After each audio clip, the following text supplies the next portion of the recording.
He sat at the table, calmly eating bread and meat, while around him stood thousands of bodies, impaled on sharpened stakes. Some were already lifeless. Others still twitched, moaned, and choked, turning the field into a vision of hell itself. They say the stench was so unbearable that even his own soldiers turned away. Yet the prince continued his meal as if he were at a regular feast. On another occasion, he invited hundreds of guests, laid out a rich banquet for them, waited until they were full and drunk, then ordered the doors to be locked and the hall set ablaze. For him, it wasn't punishment. It was purification, a cleansing of the land from useless people. It was scenes like these that made the name Vlad Țepeș, Vlad the Impaler, a symbol of horror. The Turks feared him. The Saxon merchants hated him. The European rulers despised him. But the common people saw in him a defender, a man who dared to challenge the Ottoman Empire. He entered history as both hero and monster. But who was he really? A protector of his land, or a man who turned cruelty into art? Today, we will tell the full story of Vlad II Dracula, the Prince of Wallachia, remembered by the world as Vlad Dracula. The name Vlad Țepeș still sounds like a warning. To some, he was a hero who defied the mighty Ottoman Empire. To others, the embodiment of unimaginable cruelty. A man whose feasts took place among the dying, whose favorite decoration was a forest of stakes with thousands of corpses. His contemporaries whispered that he had no soul, that the smell of smoke and blood followed him wherever he went. Who was this man, truly? A defender of Orthodox faith and national independence, or a deranged tyrant who turned execution into an art form? Historians still argue. But one thing is certain: the life and deeds of Vlad Țepeș long ago crossed the borders of ordinary history, becoming a myth that later inspired the legend of the Vampire Count. Before that myth was born, before literature turned him into a monster, he was a real ruler, and his reign became a synonym for fear itself. Today, we descend into that world, where night concealed massacres, where diplomatic negotiations turned into torture, and where power rested not on laws, but on the iron stake. On another night, Vlad prepared a feast unlike any other. He sent invitations across the land, to nobles, merchants, officers, even foreign guests. Hundreds came, lured by the promise of his generosity. Long wooden tables were set beneath vaulted ceilings, heavy with gold and crimson banners. Wine flowed freely, meat roasted over open flames, and laughter filled the great hall of Târgoviște. The prince sat at the head of the table, watching. He smiled, nodded to toasts, and let his guests grow drunk and careless. Servants refilled their cups again and again, and the music rose with every hour. It was a night of joy, or so it seemed. When the hall was bursting with voices and the smell of wine, Vlad rose from his seat. He raised his goblet and spoke, softly at first, almost kindly. He thanked his guests for coming. Then his tone shifted. He said the land was sick, poisoned by greed, by weakness, by people who lived from the labor of others. He said a ruler must cleanse his country the way fire cleanses rot. Before anyone understood his words, guards stepped out from the shadows and barred the doors. Vlad gave the signal. Oil was poured along the walls. Torches touched the floor. The music stopped. Screams replaced laughter. The great hall filled with black smoke and the crackling of flames. Those who tried to escape found the doors sealed with iron. Vlad stood outside, watching the fire consume his guests. For him, it was not cruelty, it was order. He believed the land had to be purified of all who drained its strength. That night, hundreds died in agony, and the light of the burning hall glowed over Târgoviște like a second sunrise. News of the burning banquet spread across Wallachia. People whispered that their prince could destroy anyone, noble or peasant, if he saw them as useless. And yet, many believed that in his own twisted way, he was saving the country. That fire became the first spark of the legend, the tale of a man who ruled not by law, but by terror. By the second half of the 1450s, Prince Vlad was fighting not only enemies from abroad, but also those much closer, his neighbors in Transylvania. There, the wealthy Saxon towns reigned supreme. Settlers from Germany, who for centuries had grown rich under the protection of Hungarian kings. They built tall stone walls, strong fortresses, and lived in comfort, while the native Romanians, the Runi, remained second-class citizens. To Vlad, the Saxons were more than rival merchants. They were a threat to his rule, a foreign power inside his land. He began by eliminating his own half-brother, removing the weakest link within. Then he turned toward the richest of the Saxon cities, Brașov. The city seemed unbreakable. 14-meter-high walls, bastions filled with weapons, warehouses stocked for siege. But Vlad knew such towns from the inside. He had grown up among them, studied their gates, their markets, their weaknesses. At night, his army attacked. The first flames rose in the surrounding villages. Whole settlements were slaughtered to the last soul. People were cut open like cabbages, and the churches and barns burned in the dark. When the garrison rushed out to put out the fires, Vlad was waiting in ambush. By dawn, the defenders sent envoys, hoping for mercy. But what they saw outside the walls was a nightmare beyond imagination. 20,000 prisoners impaled on stakes, some still alive, trembling in the wind. The earth below them was crimson and sticky with blood. And there, at the center of that forest of death, sat Vlad Țepeș. He was eating, calmly.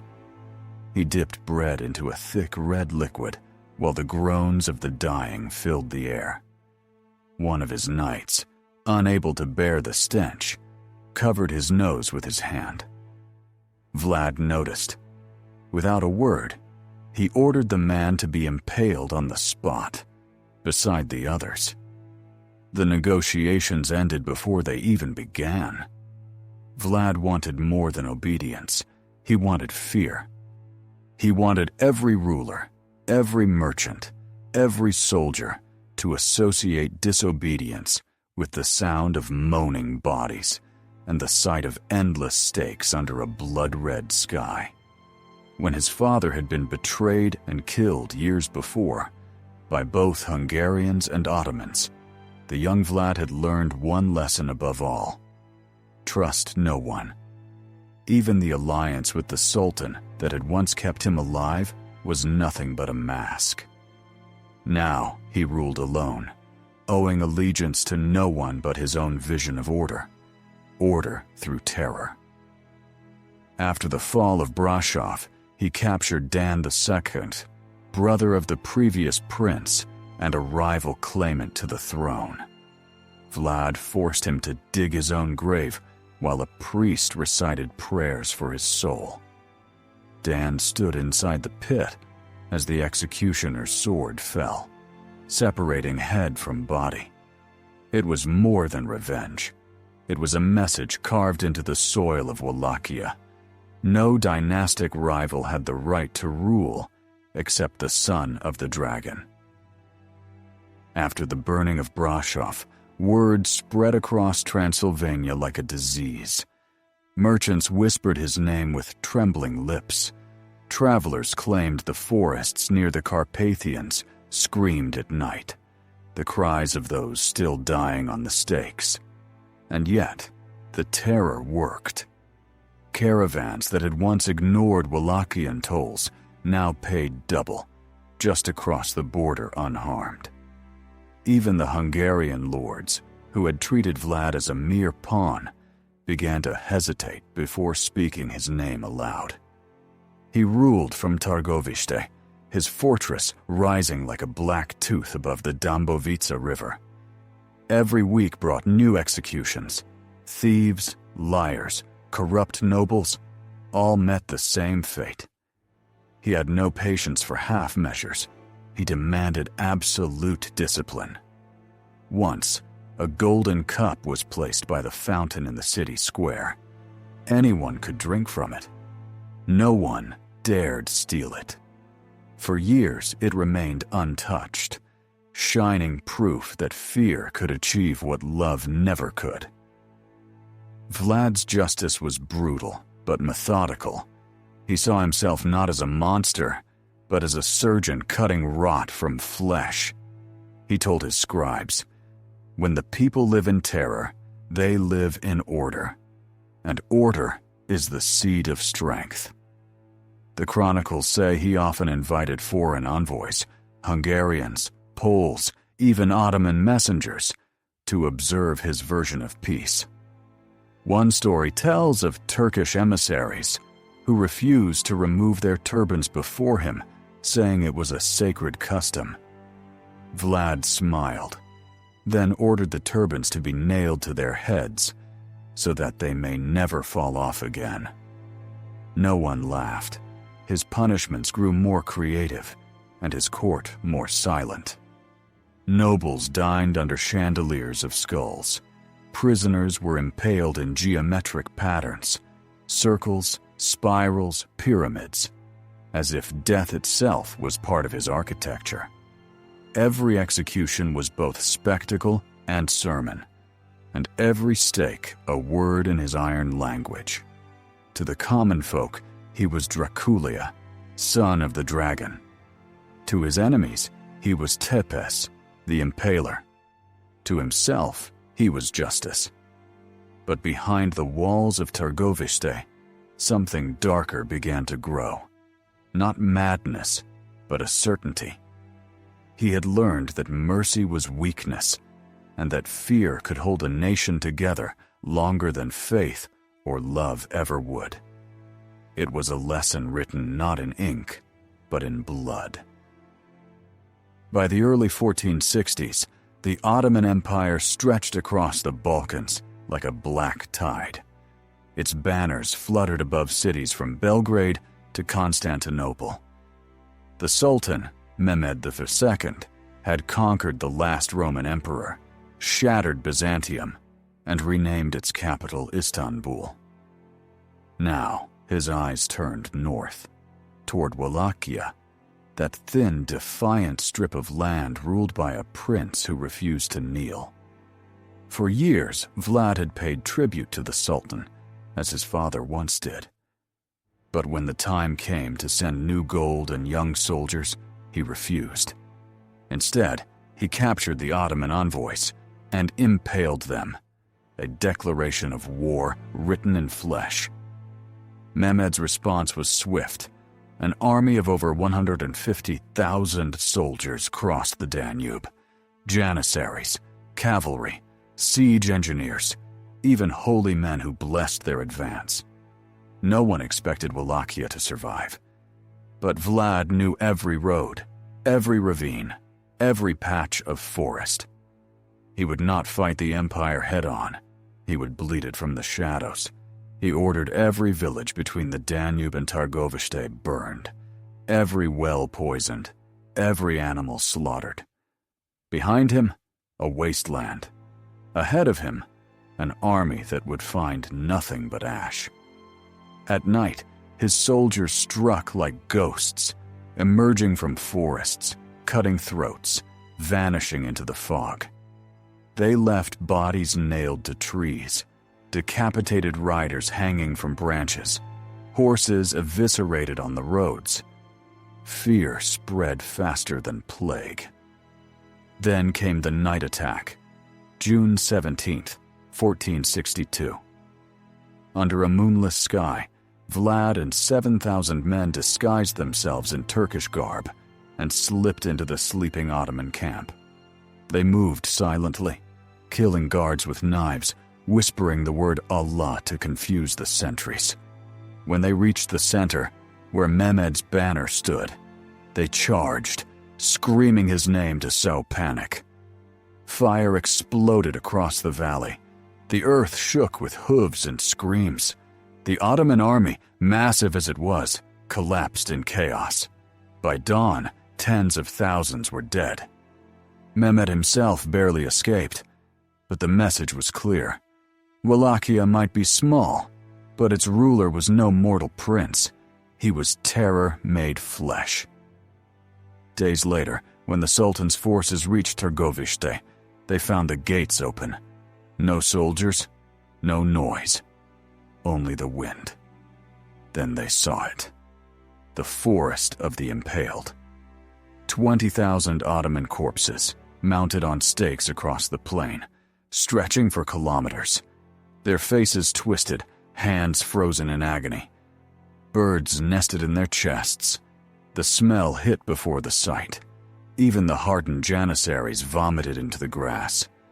And in the center, Vlad's banner fluttering silently. The Sultan looked, turned pale, and whispered, "How can we fight a man who does this to his enemies and to his own land?" He ordered the retreat. For a moment, the impossible had happened. A single man had stopped an empire. After the retreat of the Ottoman army, Wallachia lay silent. Its fields were empty, its villages burned, its rivers choked with the ashes of the dead. Vlad had won, but his victory was hollow. He ruled over a wasteland. The merchants who once feared him stopped bringing goods. The peasants who once obeyed him fled to Transylvania. And the boyars, those same nobles he had not yet killed, whispered again in dark halls, this time against him. Even his allies began to turn away. The king of Hungary, Matthias Corvinus, who had once praised him as a Christian hero against the Turks, now called him a tyrant. Rumors spread like fire, that Vlad drank blood, that he ate among the corpses, that he was not a man, but a demon in human form. Some said he had made a pact with the devil himself. The legend was being written while he was still alive. In 1462, Matthias invited Vlad to negotiate an alliance in Transylvania. But when Vlad arrived, the king had him arrested. The hero of Wallachia, chained, humiliated, betrayed. For 12 years, he rotted in a Hungarian dungeon, the iron mask of power stripped away, leaving only silence and darkness. And yet, the world did not forget him. Stories of his cruelty spread across Europe, in German pamphlets, in Saxon chronicles, in whispers among merchants and priests. They called him Dracula, the son of the dragon. They painted him as the very image of evil, pale, fanged, drinking blood from goblets of gold. But behind every myth, there was truth. Vlad had not needed to drink blood. He had already bathed the world in it. In 1476, he escaped captivity and reclaimed his throne one final time. He rode through the mountains with a small band of loyal soldiers, the last remnants of his army. Old, scarred, half-forgotten, he fought once more against the Turks who invaded his land. And there, near Bucharest, he fell in battle. beheaded. His head was sent to the Sultan in Constantinople, preserved in honey, proof that the dragon's son was finally dead. But the story did not end there. In the centuries that followed, his name grew darker, sharper, eternal. The Germans remembered him as a monster, the Romanians remembered him as a savior, and the world remembered him as Dracula, a man so terrifying that death itself could not silence him.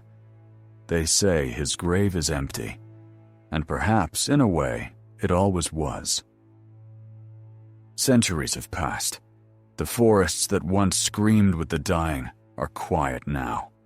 The castles crumble, their stones devoured by time. But his name still lives. Dracula, Țepeș, Dracula. Every generation tells his story differently.